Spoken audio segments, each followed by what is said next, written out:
Well, welcome to a version of the DFL Before DNF podcast. I needed this conversation today because I feel overwhelmed by my 100-mile attempt sometimes. And, you know, sometimes when you feel like you're doing too much, it's good to go talk to someone else who's doing exponentially more, who's got ambitions that are bigger than yours, that help put your own ambition into perspective. It's in some ways, it's humbling.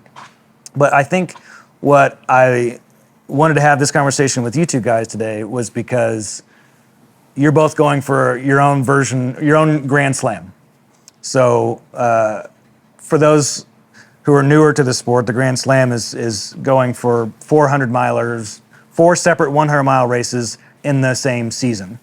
And Landy, Kaden, they are going for 4 100-milers. So I want to start with you, Landy, because you're doing, if anyone knows about Grand Slams, by and large, it's probably the one that you're doing because it's the oldest. But tell us about the 3 races you're in, the 4th that you're likely to get into, and give us the survey of your Grand Slam. So it's the, from what I understand, the original Grand Slam, which has emphasis on a lot of the original 100s in the country. Yeah. And it starts, I guess there's 5 options for it now. There's Western States, there's Old Dominion, Vermont, Wasatch, and Leadville. But if you are familiar with lottery systems within the 100-mile races, it's almost impossible to get into many of those races. Right. And so for me, the kind of limiting reagent was just Western States 100 if I was ever going to get into that. Yeah. And after 9 years of accruing tickets or, with race cancellations as well, I finally got into Western States. So I realized that this is probably kind of a one and only chance for us non-elites to do the Grand Slam. So you get into Western States, and once you get in, it's like a scramble. It's like, oh, if you ever want to do the Grand Slam, I'm into Western States. Now I got to hurry and try and get in the other ones. Yes, and then there's no favoritism for individuals trying to do the Grand Slam. You still have to enter all of the other lotteries or go through their systems of entry. Okay. So like for Wasatch, I have auto entry. There wasn't any lottery. And then, thank goodness, Old Dominion still doesn't have. How do you have auto entry into Wasatch? With Wasatch, if you've completed it 6 or more times, you get auto. 6 or more. Oh, nice. Yeah. Have you done exactly 6, or how many have you done? This last year was my 6, so it lined up nicely with my potential Grand Slam approach. That's awesome. And so with Old Dominion, it's what I would call probably the last real grassroots 100 out there. Of one of the originals, because there's still no wait list. It's kind of the bare minimum 100-miler out there as far as support as well. But that's what makes it so charming and wonderful. So we know that Wasatch is the first 100-miler in North America. Wasatch was the second 100-miler in North America? I think it was between Vermont. It was I think it was the 3rd. Oh, really? Yeah. Okay. But don't quote me on that. I'm not 100% sure. But these 5, do they embody like basically the first 500-milers? Give or take? Supposedly, yes. Yeah. Okay. So I've had to get into all the lotteries separately or just follow their admission processes. Yeah. And the only one that I am still waiting on, I'm in the 50th area for the wait list is the Vermont 100. Okay. And the race director has told me that usually they go 150 deep into their wait list, and the turnover usually occurs between May and June. Okay. So I'm crossing my fingers on that one so that I can accomplish the Grand Slam. Do you have a thought right now, if you don't get into Vermont, are you going to still try for a 4th 100 somewhere? Yeah. If there's not a race that lines up with my schedule, I'll just do a self-supported one. Yeah. And I've done a few of those in the past, and that's it's more cost effective. Nice. Way more. Yeah. And so I'm still dedicated to doing 4 100s in around the same time frame as the other races lay out across the summer. Nice. So Kaden, you're a first responder, right? Mm-hmm. Yes, sir.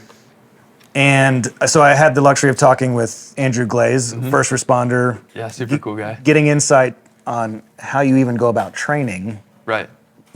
like the loops that you do around the fire station. I mean, I was kind of blown away.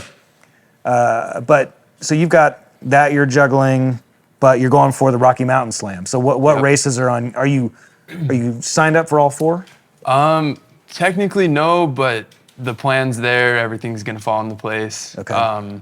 So the Rocky Mountain Slam actually has 8 races that you can get into. Okay. So you just need to get into 4 of the 8. Yeah, you need to get into 4, and the last one has to be the Bear 100. How did the Bear accomplish being the only non-negotiable? I don't know. I mean, I don't know all the history of it. I Yeah. think that Cody kind of has his hand in maintaining the whole Rocky Mountain Slam and what it is. Oh, that makes sense. Okay. Yeah, so I think he kind of does it, and then they always do like a celebration at the end of the Bear for everybody that's Oh, it's kind of like finished. Wasatch. Yeah, It's yeah, the last one. It's a same thing. party. Yeah. But yeah, so I had horrible lottery luck this year, so I missed out on Wasatch, Leadville, Hard Rock. Yeah, none of that was happening. You and saved that's, a ton of money. Oh yeah. Yeah. Yeah. But that's why they have the 8. They want to make it accessible to more people, for Yeah. more people to get involved. So the last one that I was waiting for to see if it would even be possible was Wyoming Range, and they were having licensing issues or something like Oh, that. shoot.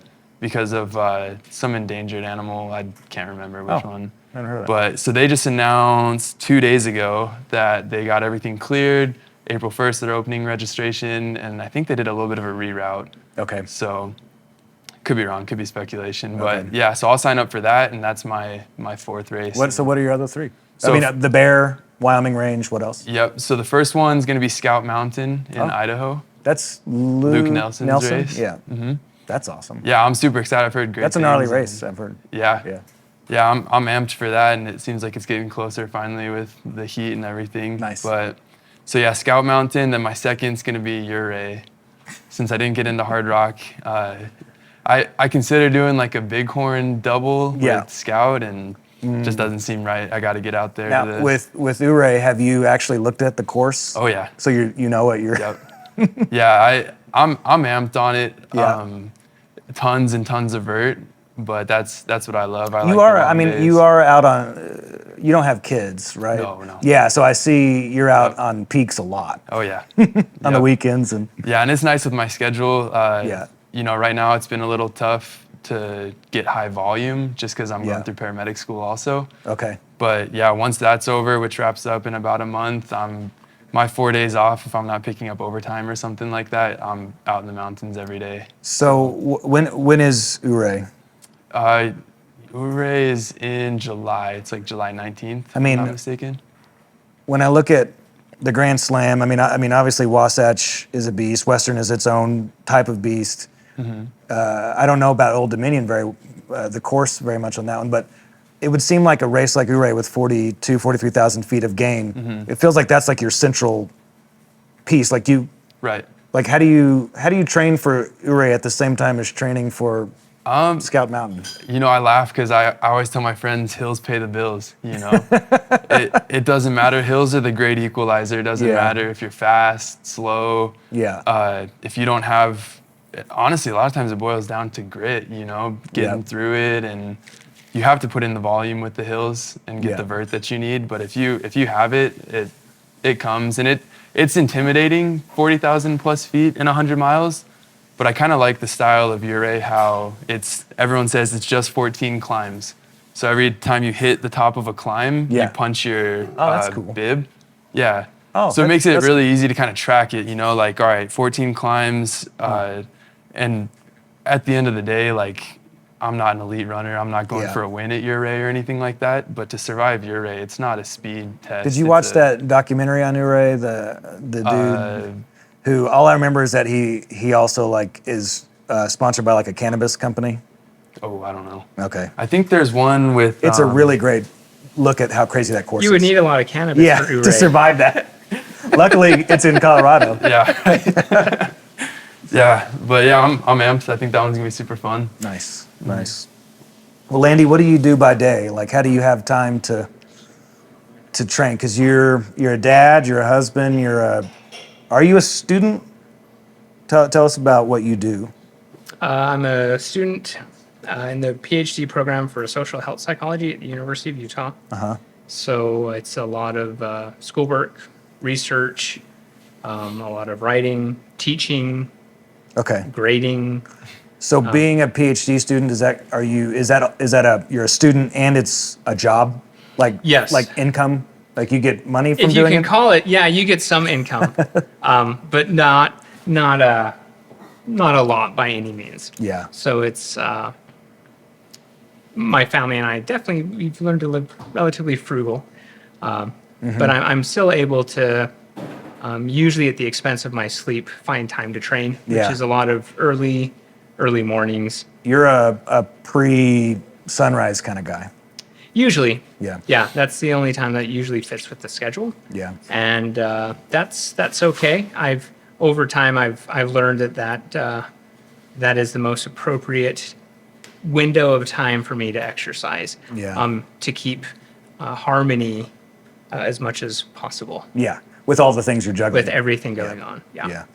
Yeah. What is an average, let's say within the Grand Slam, what's your ambition of an average training week going to look like once you're in the heat of it? Let's say after 100 miler number one, you've got 3 more, you're trying to keep volume high. What do you do in those weeks? So it's when I've done a lot of hundreds over a summer in the past, what I have found, at least for me anecdotally, to work is, the week after is just a lot of walking and hiking, just active recovery. Passive recovery is, I don't think, Can't do that. Yeah, it just doesn't work. Especially, I don't think it's as efficient. I think that the key to recovery is blood flow, and keeping movement. Hiking, walking is the best way to increase that blood flow for recovery purposes as well, without really putting extra strain on your muscles while they're trying to recover. So the first week after is just a lot of hiking, walking. Yeah. Maybe at the end of the first week I'll start running again, and then I try to keep mileage high, probably around 70 miles 2 to 3 weeks out. If they're big. Sometimes I'll, push over 100 if I'm feeling good, but usually I try to stay around the 70. So then practically take me through that. What's a 70-mile week look like? I mean, you can't get all that before sunrise, can you? A lot of the time. Really? Yeah. You are? And usually in the past, what has been nice with my school schedule is in the summertime, things lighten up a little bit. Yeah. So I have a little bit more time. Okay. But during school semesters, there's no way I could possibly do that unless I'd only sleep 4 to 5 hours a night. And So what kind of gain are you trying to get in those 70 miles? I try to do probably right around 12 to 13. Okay. Keeping what I found is when I increase the volume, I have to decrease the speed. Yeah. So then I'm less prone to injury that way. And then I'll adjust depending on how I'm feeling elevation profile. So are your goals, I mean, we've been talking about it in miles, but are your goals miles or your goals time on your feet? It's depending on how I feel, actually. Really? Yeah. Yeah.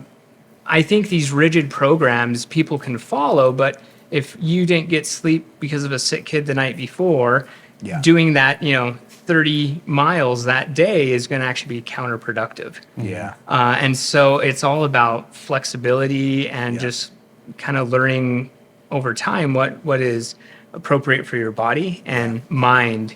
And so then you're able to train in a way that you're actually able to assimilate Yeah. that training. Here's what I like about, talking to both of you, even though you're younger, Josh and I are both, well, I'm 41, I'm older than Landy. How old are you? 24. 24. Like, you still also embody this era that I'm just so obsessed with, that Landy is in, as I've met more of your friends, we met because of Jeremy Cox, but Jared Thorley or Yeah. Josh Uranker, who I just met this weekend, is that you're very much a early 2000s mindset kind of person, which is, like, trail running today is more rigid, it's more commercial, it's more whatever, and that's good and that's fine. But there's this 2000 to 2012 mindset. That's why I'm such a huge fan of Hal Kerner. He embodies this. They had day jobs still, even while they were winning races. And like that's still what you're talking about. Like you can't be rigid. You've still got to have all this other flexibility. You've got all these other things going on, and you'll get out and run. You'll get your miles, but on race day, you're still gonna. I mean, we're not in it to win. Yeah. It'd be great if we. I mean, it'd be cool if I could win. But yeah, you're just in it for fun, and at this point, longevity for me. Yes. And then of course all the benefits, psychological, physical, emotional benefits associated with it. That's what I'm striving for at this point in life. Yep. Kaden, so 24. Usually, what I always joke about with ultra running, what I love about it is that it's an old man's sport. And there's a statistic in Born to Run he talks about you peak at age 27. So from 18 to 27, you have this quick line upward of your ability to do an ultra. By the time you get back to 18, you're 65. Right. So it's a long, long way down. So you're in it kind of early compared to a lot of people, unless they end up being like highly competitive. I actually don't know how fast you are. Are you running to win these things, or what's your mindset? Not really. No, in fact, not at all. Yeah. Yeah. So I don't then you're care. too young for the sport. How'd you get into this sport? It's kind of an interesting story because I came from more of like, I wanted to run a marathon, so I've got all these like documented programs and training schedules, and all I care about is my fitness and this and that. And I still care about my fitness. Don't get me wrong. Sure. But I started training for a marathon, and I got into wildland firefighting. And I remember I met this guy named Daniel, right? And so Daniel was this crazy guy. He was the only one that could keep up with me on runs and hikes and everything. And one day he was like, "Hey, you should come on like an adventure run with me." And I was like, "That sounds stupid, man." Like, and he's like, "No, seriously, like there's these things called 100 milers and this and that." And he had done his first one when he was like 16 or 17, I think. Oh, really? Yeah. Wow. So he did, I want to say it's like, how do you say it? Pinhoti? Oh, isn't that like Tennessee? Arkansas or Tennessee or something? Yeah, one of those. I've yeah. heard of it, yeah. I don't know. The Pinhoti 100? He was stuck on a chicken farm and just bored, and so he got into it. And anyway, so he did that, and he told me to do it. And I ended up, one day we did a bike and hike where we went up Mill Creek Canyon, and then we kind of did like Mountaineer up Gobbler's Knob and back down, and awesome day, right? Yeah. And so I started hanging out with him more. We do more adventure runs, and Daniel actually went missing 2 years ago now in the San Juans, where your Ray is. Wait a second. Coincidentally. What's his last name? Lamb Thatch. So October of 23, Okay. there was, 23, 22. Was that maybe? So there was a guy that I knew that, well, he was, I don't know, he was in the La Plata Mountains. Oh, no, not he's far in from the there. San That Juans. also disappeared, like, I can't remember his name. Yeah. October 1st of 22. Anyway, okay, Yeah. sorry. No, So he that's- disappeared, never found? Yeah, disappeared. He went out to help out at Hard Rock, and then he paced his buddy in some other race out there, and then just doing big mountain objectives, and didn't make it home. Oh, man. Yeah, but yeah, so that's kind of what got me into it. He was around when I did my first 50K. I started kind of branching in. Trails were way more fun. I had a blast. It kind of woke up that whole like adventure What was your first aspect. 50K? Behind the rocks. Oh, nice. Moab. Yeah, Yeah. cool. Yeah, so then I started branching up. I think he still was around when I did my first 50 miler, which was DC Peaks. Okay. But yeah, then when he disappeared, something lit a spark, and I was like, you know what, 100 miler, here we go. And Whoa. yeah, I went for it. And his big thing was he always taught me, like there's so many, especially young kids that are getting into the sport. Yeah. Like you got to respect the mountain and respect the sport. Yeah. Coming into it with all these preconceived notions of pacing and programming and all that stuff, it just doesn't work. Yeah. And if you do that, at the end of the day, like you're not respecting yourself, you're not respecting the mountain. Like if you're, we always obsessed over Jared Campbell's blog and all the stuff that he would write. Yeah. And, out in the LaSalle's or wherever we're at, the mountain doesn't care what your program is, when a thunderstorm comes through. Yeah. And like there's times where I've been out with him and other friends and we've had to bivvy down. And but yeah, to me, that's what got me into it, is just the whole adventurous aspect of it. Yeah. Getting away from like that whole regimented thing to, okay, I want to connect more with my body now and take my fitness in this like adventurous, more like natural route. Like, Yeah. it's what we're supposed to do, as humans. We're supposed to push ourselves and work and, you find enjoyment in it. Everybody has mental benefits. And Well, what was your first 100 miler? first 100 miler was the Crazy Mountain 100. It was. That's cool. That's a great race. Yeah. I think a lot of people didn't think that I was going to finish it. Yeah. But it's all about that respect. And Yeah. I went out and had a lot of fun. That's It was great. such a cool race. Landy, what was your first 100 miler? I was terrified, so my eyes focused on an easier 100, and it was the Buffalo Ooh, 100. nice. And that was a great introduction What into year? 100 milers. 2000, maybe 16 or 17. Okay. That was your first, and you've gotten Yeah. 6 Wasatch finishes since then. So you've just, once you started, you went crazy. And then I think there was a year I didn't get Year after in. year. Oh, And then they canceled it one year. okay. Yep. So, but every year I ran it, I've been fortunate Okay. enough to grind it to the end. Nice. I mean, I love Buffalo. It's in what, 2 weeks or Yeah, whatever. it's a great I'm gonna go one. hang out out there. Yeah. But that double loop, Psychologically. yeah, Because like the first 20 miles is so much, like it's Yeah. beautiful. So Uh-huh. you get to do that during the day, and then you got yep, everything else. And then you get to do the loop again, but by then, it's Yeah. dark and it's cold and Yeah. yeah. yeah, and it has some. It definitely at nighttime it can have some cold wind, Yeah. and sleet or rain that'll just Yeah. sneak up on you sometimes. Yeah, Well, you have a quality about you that I wish that I had, and that's you're not afraid of wildlife. You posted a photo of encountering a cougar, and you were like happy, and I was terrified, like texting, like, what the hell are you? Why aren't you running for your life? And one of the things about buffalo is like when you're hallucinating somewhat at night, there's also big boulders out there that are about the size of buffalo or Yeah. gigantic buffalo. yeah. So like I think I'm running past a buffalo and it turns out to be a rock, but that's probably not a thing for you. You probably don't mind that. They has scared me. One time I thought it was a rock and it was a buffalo at nighttime. Oh, you went the other way. Yeah, and I come around the corner. I think it was Bridger Bay area, and I Yeah. almost basically kissed an ass of a bison. Jeez. And I was like, oh crap. Yeah. But it was a nice little epi boost in the Yeah, middle of the I night bet. to keep going. Yeah, good point. Yeah. That's awesome.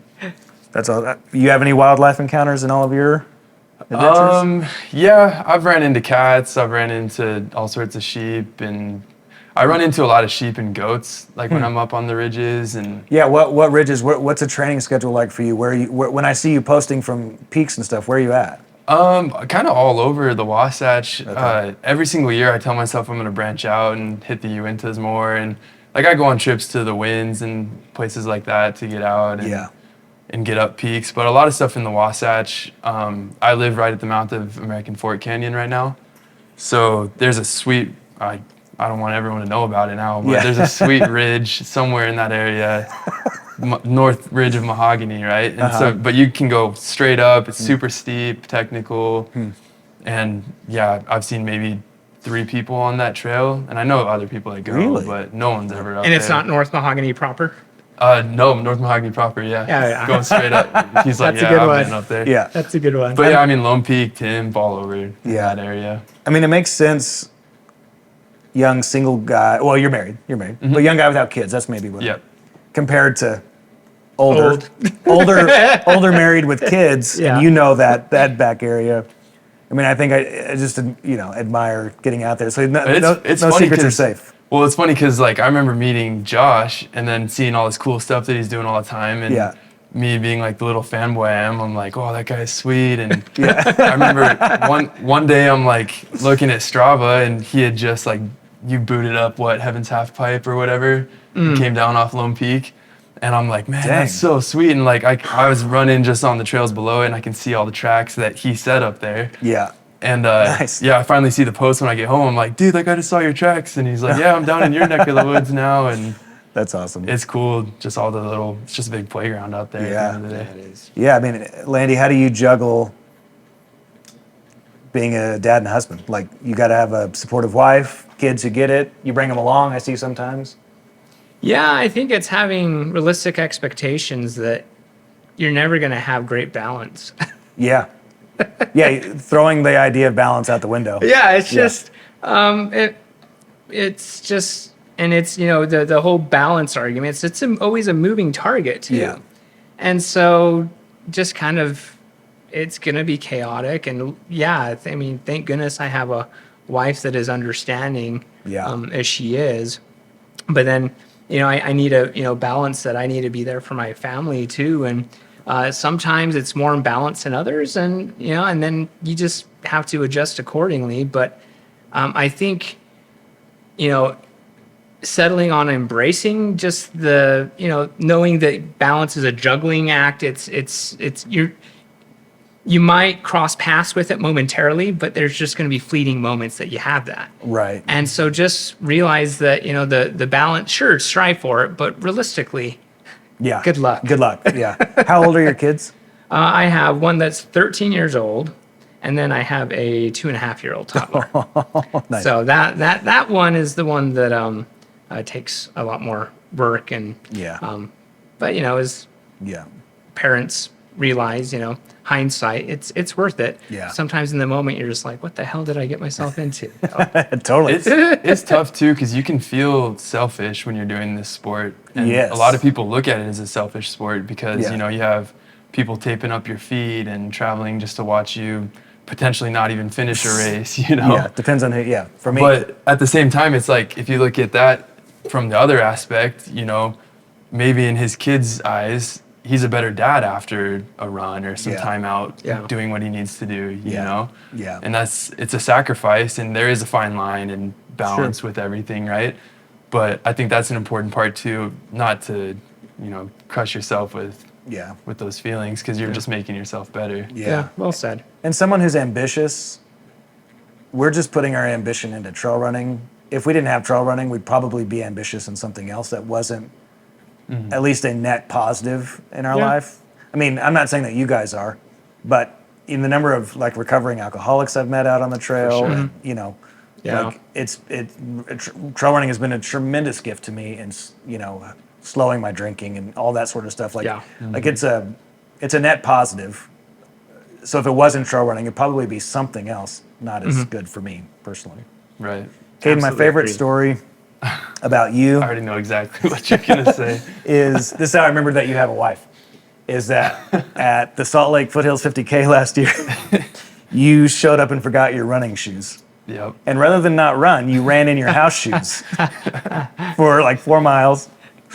I have photo proof of you like wearing slippers for 4 miles coming into that first aid station. And there was your wife with running shoes. Yep.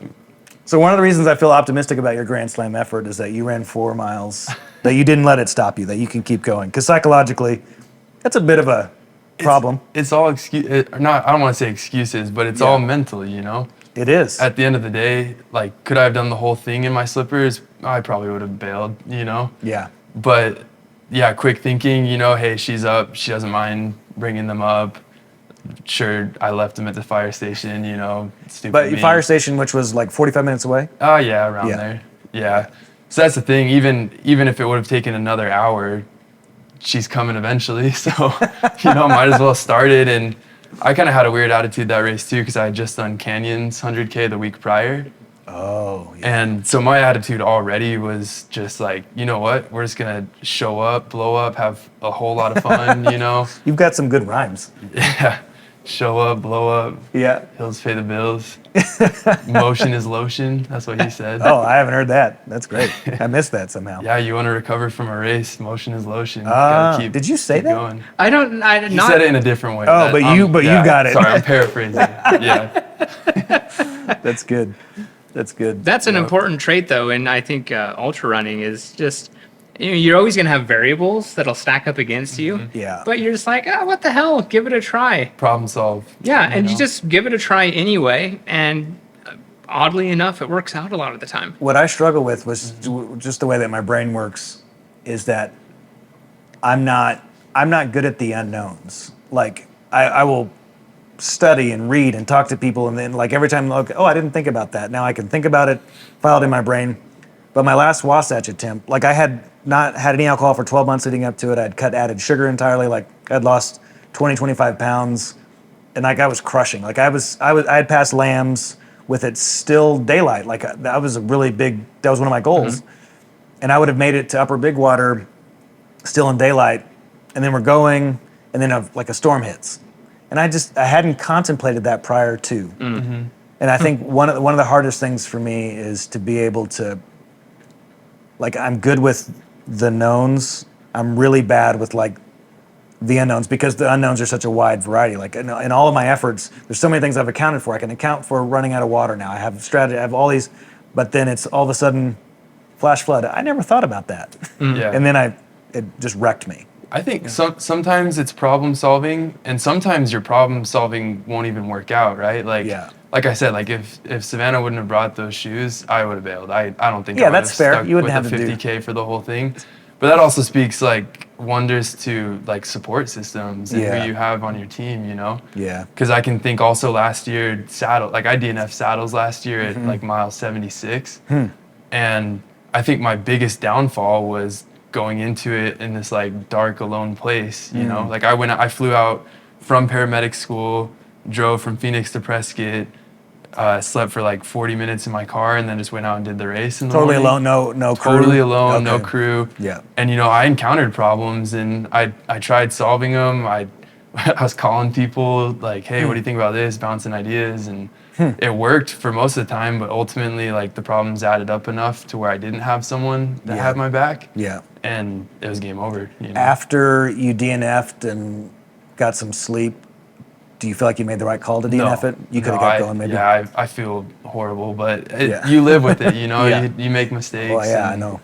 The worst part is yeah. So what's his name? The race director. You just interviewed Mike. Versteeg, Michael Yeah, Versteeg. Versteeg. So his mom picked me up and took me back to the Really? start line. That's funny. And my car was right there at the finish line. And so I fell asleep in my car like immediately the second I got back. And the worst feeling I've felt in a long time was hearing like all the cowbells and everything waking me up in the morning, you know? Yeah.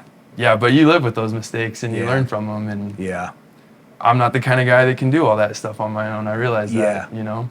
Yeah, I want to be. So, like part of me going into this my Zion attempt is that, like I've always had these sort of phobias, and I've dealt with like seeing you pick up wild snakes just blows my mind. Snakes were a huge one for me, but I spent like focused years getting over that phobia by like being around them, Yeah. around them.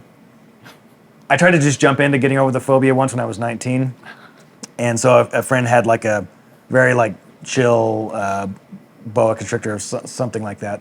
He's like, yeah, it's just gonna put its head on your hand, and you know, it's real chill. And it put its head on my hand, and I passed out. Just fell right. I was standing up, I fell right to the ground.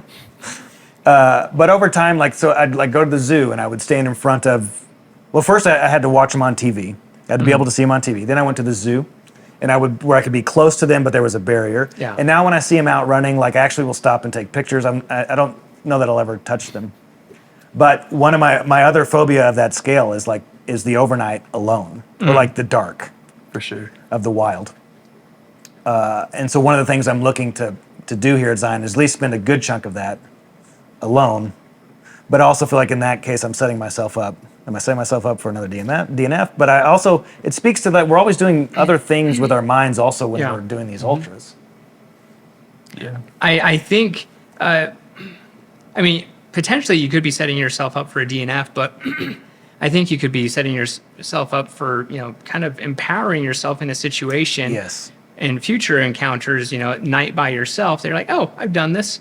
I can do it again. Yes. And that's okay. That's what I want. Yeah, and building that confidence within yourself, I think, is the best approach longitudinally to continue to do these races. Is just to, you know, condition yourself to be okay with it. Yeah. And so, you know, preparing yourself psychologically and saying, this, I'm going to do this segment by myself on purpose. Yes. In the middle of the night. Yes. But then you know you have a light at the end of the tunnel. Someone will meet you the second half of the night or Yeah. something. I Yeah. think is probably, you know, a great way to go about That's it. good. I appreciate that. And you know yourself better than anybody else, right? Yeah. I could have told you that if I found myself in that situation, it would have gone bad. Because before I even entered the race, you know, I feel like I was in this like depressed, like emotional state of mind where Yeah. I set myself up for failure with that, and that's one of my biggest takeaways. You know. Yeah.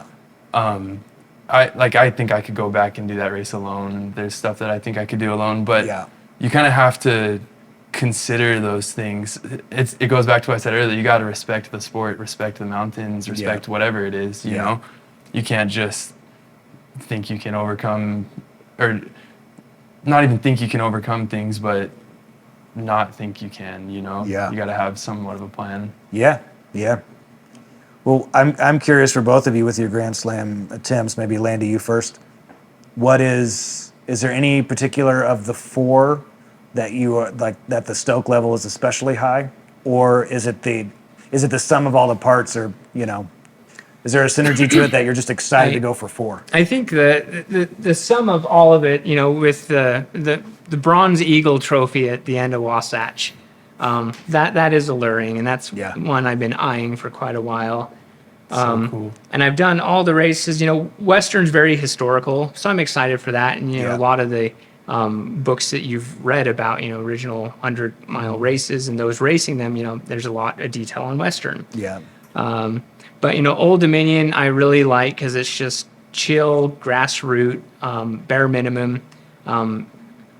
Just loads of ticks though for anyone that ever runs that. Just to warn you, just. Wow. Really? Yes. But moving past that, it's a wonderful race. It's fantastic.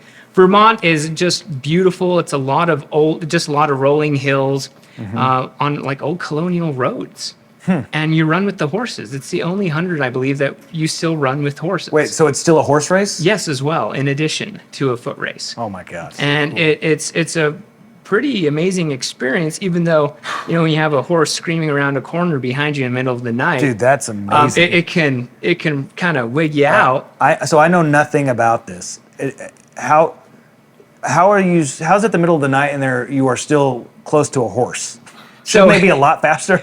Well, what's hilarious is that I guess because the horses don't have the cognitive ability to pace themselves. They have mandatory breaks. Oh, interesting. That they have. Whereas we don't. We're the idiots that if we're feeling terrible, we keep on going. We could use some mandatory breaks. Yeah, we could use some mandatory breaks, but they're regulating the horses, but not us because we're more intelligent, supposedly. And so that's why they have these mandatory breaks, and and their aid stations are separate from the runners. And so you have horses throughout most. I'd say the first 60% you have horses, but then of course they finish a little bit. That's so earlier. cool. Yeah, and so that's really fun. And I will say one of my fondest memories is running Vermont 100 in the middle of the night, and you have these fireflies in the field. Oh yeah. Oh, dude. And I miss those, man. So much. And it's just like you're like, wow, this is phenomenal. You're on these old colonial roads with fireflies and horses, and it's humid. That's special. Yeah, it's special. And even though it's incredibly humid and you're chafing like you've never chafed before, it's still an amazing experience. Yeah. And are you from the Northeast? No. Where are you from? I lived a bit in Chicago, but Okay. I'm essentially born and raised here. Oh, you're a local. Yeah. Landy, the local. But you're from Pennsylvania. Yep. Lancaster. Everything turns up Lancaster in my life. I know, that was crazy. Chris that McDougall, connection. you, Yeah. Zach Miller. I had no idea that everyone came out of there like that. Wow. Why? Why are people coming out of Lancaster? I don't know. Nothing better to do than run, I guess. Yeah. I loved that story about that Chris McDougall told about Zach Miller taking a bunch of Amish people to UTMB to be his crew. Yeah. I think it's amazing. Crazy. He said, you serious? Yeah, he said one of the guys in his crew got stuck with driving the car, one of these Amish kids, and never driven a car and never, and it was a stick shift. So he had, apparently, he was in first gear the whole time, going up and over. God. Redlining. Yeah. So So is there a particular jewel on the calendar for you, or is it the sum of all the parts? It's tough because like he said, you're obviously excited for the end, accomplishing that huge feat. And then each individual race has something to look forward to. Yeah. Like Scout, I've heard phenomenal things. Luke Nelson's an awesome guy. I can't even imagine that it's going to be a bad race. Right. I don't I've heard know. great things. I've never ran up there, so I don't know too much about it. I'm just excited to explore. And Yeah. I'd say probably overall, Ouray is.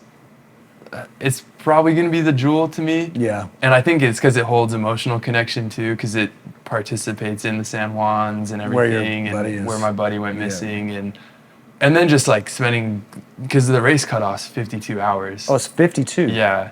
So I plan on taking that slow, and to me, just spending that much time out in gnarly mountains everywhere you can see. Is that a race where they anticipate people sleeping too? Oh, there's sleep stations? I think so. Yeah. I think so. I have a good friend that's ran it, and I kind of need to investigate that a little more. But I'm almost to the point where to survive all 400s, I think I'm going to implement some sort of sleep plan or something. Because I don't want to be pushing cutoffs, but I'm not going to be having like top half finishes in these races, I don't think. Yeah. But and then Wyoming range, now that that's completely back on my radar, is I don't even know what to expect. Yeah. A couple weeks after Ouray, going to be trashed, and Wyoming range is no joke. So right. should be super fun. But all of them, the Bear too. I've always wanted to do the Bear. Yeah. It'll be my first time running it. I've paced it but never ran it. That's a great race. The weather. So I just know that classic. the weather. It's if part I of the didn't, fun. If I didn't get into crazy, I would have done the Bear as my first 100 for sure. Yeah. Okay. Last question, but for each of you to answer, Landy.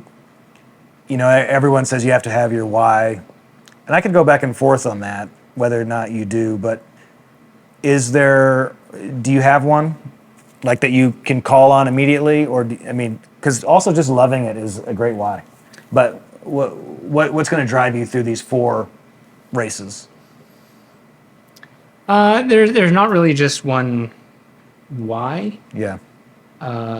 And I think you can have as many different answers for that as many different people there are. Yeah. And for me, it feeds that ambitious side. It makes me I think a more sensitive individual to my family. It makes me less emotionally reactive in life. Interesting. And so I see a lot of the inherent pros related to it, because you essentially there's only so many things you can dedicate your bandwidth to. Right. And what ultra running has done for me is it helps me really select that appropriately. By better emotion regulation, being more present with my family when I'm with them, or when I'm with friends or work. What has taught me most, and that's why I keep doing them essentially, is how to be present in the moment. Wow. And just accept everything at face value in the moment. Man, that's good. So, yeah, I mean, there's elements of that that's the why, but it's also like this is the one. Oftentimes what you get with the sport is when someone who's never done it and they talk about it, usually they assume you're going to say something about fitness. And just no one talks about fitness. Like fitness is important, but it's like number 10. Yeah. So even to hear you say you've got your why there, plus like your outcomes of this, like that's why this is such a beautiful sport to me. Yeah. But so for you, same question: what's going to drive you through all these races at this? And I think like I'm curious, and this is very general, but like how does it, with you being a first responder as well, like does your ultra running inform your day job, and does your day job inform your ultra running? So that's a wide spectrum there, but so just go there wherever you want with that. I mean, my why has kind of evolved over the very short time that I've been involved in this sport. Yeah. Like it definitely started out as like wanting to be like better and like the badass that's going after it and doing all this cool hard shit that nobody else does. Yeah. And, and I think it's evolved more into like similarly to what he said. It's emotional, and it's like when I'm out running and doing long efforts and everything, I told my wife this one time. I came into an aid station smiling, and I was like, I just cried like 10 minutes ago. Yeah. And I never cry. Like I never feel those emotions. I struggle with depression and stuff like that. And so it's awesome to be able to like experience those emotions, those highs, those lows, and then be able to apply it to real life or come back to real life when I'm done, when I've gotten through that, and just have a better understanding of myself and my relationships with my wife, with my family, with everybody, And then you throw in the whole first responder thing to it too, and it is tough. Like you see stuff that people can't even imagine. Yeah. And And there's definitely days. Today's a perfect example. I got a 3-day shift today, somewhat of a rough shift with different calls that can affect someone mentally, and no need to go into detail. Yeah. First thing that I did was go out to Antelope Island and cruise through like 14 miles before I came here. You know, it's just it helps me reset everything Nice. and just Yeah. you know. I love that. That's this. I went on a run on Sunday, and it was, by the end of that run, I'd hit 55 miles for the week, and I was I'm just dealing with some stuff that was hard. I was just like, I today should be a slow, easy run, but I'm just not doing it. I'm just gonna run as hard as I can. And oh God, it felt so good at the Yeah. end. Like, first off, there's this one Strava segment, just one, that it's the only one I care about. And there's a few people on that list. Eric Storheim, you know Eric? Yeah. Love Eric Storheim. He's my dentist.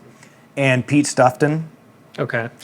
He's the number one in this segment, has been since like 2014. But I passed Eric Storheim this Sunday. And it was mile 55. It was just like, I shouldn't have done it, but I needed it.